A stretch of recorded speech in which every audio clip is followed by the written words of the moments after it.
தோழமைகள் அனைவருக்கும் வணக்கம். இன்னைக்கு என்ன சமையல் பார்த்தீங்க அப்படின்னா, இன்னைக்கு காரைக்குடி மீன் குழம்பு தாங்க. எங்கள் ஊரில் எந்த மாதிரி செய்வோம் அப்படிங்கிறத இன்னைக்கு பார்க்கலாம். நான் அதுக்கு 1 கிலோ மீன் எடுத்திருக்கேன். அதுக்கு ஒரு 25 சின்ன வெங்காயம் கட் பண்ணி வச்சுருக்கேன். 2 பெரிய சைஸ் தக்காளி, கருவேப்பிலை, 3 பச்சை மிளகாய். இந்த புளி பார்த்துக்கோங்க, இந்த புளி வந்து கைக்குள்ளே அடங்குற ஒரு பால் சைஸ் வரணும். இந்த புளியை முதல்ல ஊற வச்சிடலாம். இதில் 50 ml எண்ணெய் ஊற்றிருக்கேங்க. இதுக்கு பொரியை விட வெந்தயம் மட்டும்தான் நம்ம வந்து சேர்க்க போகிறோம். கொஞ்சதும் வெங்காயம், பச்சை மிளகாய். வெங்காயம் நல்லா கண்ணாடி பதம் வந்துருச்சு பார்த்தீங்களா? இதில் இப்போ தக்காளி சேர்த்துடலாம். தக்காளி வந்து நல்லா வதங்கணும். இப்போது அங்கே தக்காளி வந்து மசிஞ்சிட்டு இருக்கட்டுங்க. அதுக்குள்ள நம்ம 1 கிலோ மீன் கழுவி வச்சுருக்கோம்ல, அந்த பாத்திரத்தில் நம்ம எடுத்து வச்ச புளியை வந்து நல்லா கரைச்சி சேர்த்துடலாம். நான் 5 டேபிள் ஸ்பூன் வந்து மீன் குழம்பு பொடி எடுத்து வச்சுருக்கேன்.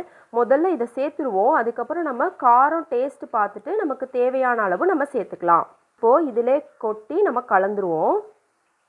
இந்த ப்ராசஸ் வந்து நம்ம வெங்காயம் தக்காளி வதக்கிறதுக்கு முன்னாடியே செஞ்சு வச்சாலும் ஊற மீன் வந்து இன்னும் சூப்பராக இருக்கும். உங்களுக்கு நான் எடுத்து காட்டினேன் பார்த்தீங்களா, அந்த புளி அளவு கரெக்டானது. நல்லா சக்கை வரைக்கும் கரைச்சி எடுத்துட்டேன். இதே மாதிரி கரைச்சிங்கன்னா போதும். கூட ஆயிடுச்சோ குறைச்சி நமக்கு பயம் தேவை கிடையாது. இந்த அளவு உங்களுக்கு 1 கிலோ மீனுக்கு ரொம்ப கரெக்டாக இருக்கும். இங்கே உள்ளே இருக்க வெங்காயம் தக்காளி பச்சை மிளகாய் எல்லாம் சூப்பராக மசிஞ்சிட்டாங்க. இப்போ நம்ம கரைச்சி வச்சோம் இல்லையா, அந்த மீனை வந்து இதில் கொட்டிடலாம். இப்போது மீன் எல்லாத்தையும் இதுக்குள்ளே சேர்த்தாச்சு.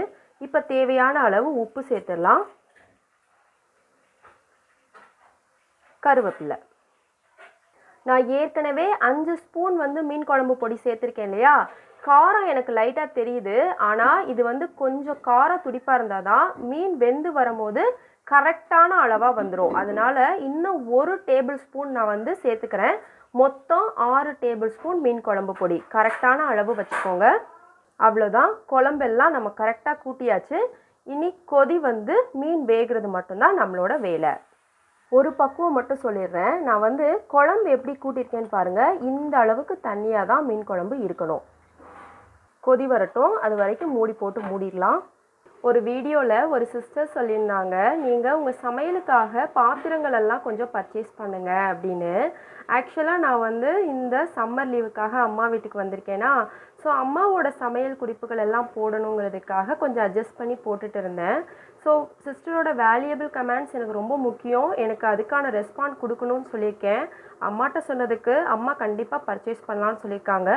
உங்களுக்கு அடுத்த வீடியோவில் ஒரு ஸ்பெஷலாக பாத்திரங்கள் வச்சு நான் உங்களுக்கு செய்து காட்டுறேன். நல்ல கொதி வந்துருச்சு பார்த்தீங்களா? இப்போ அடுப்பை நம்ம சிம்மில் வச்சிடலாம். மீன் குழம்பு மட்டும் அடிக்கடி கரண்டி விட்டு கிண்டவே கூடாதுங்க. மீன் குழம்பு நல்ல கமகமன்னு ரெடி ஆயிடுச்சுங்க. இந்த சமையலோட பிகினர்ஸ்க்காக சொல்கிறேன். நான் வந்து ஒரு கொதி வந்துச்சு பார்த்தீங்களா, நம்ம சிம்மில் வச்சது வந்து 15 நிமிஷம் வந்து நான் சிம்மில் வச்சுருக்கேன்.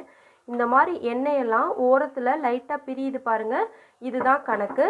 இந்த மாதிரி வர்றச்ச நீங்கள் அடுப்பை ஆஃப் பண்ணிடலாம். மீண்டும் ஒரு அழகான சமையல் வீடியோவில் உங்களை சந்திக்கும் வரை நன்றி, வணக்கம்.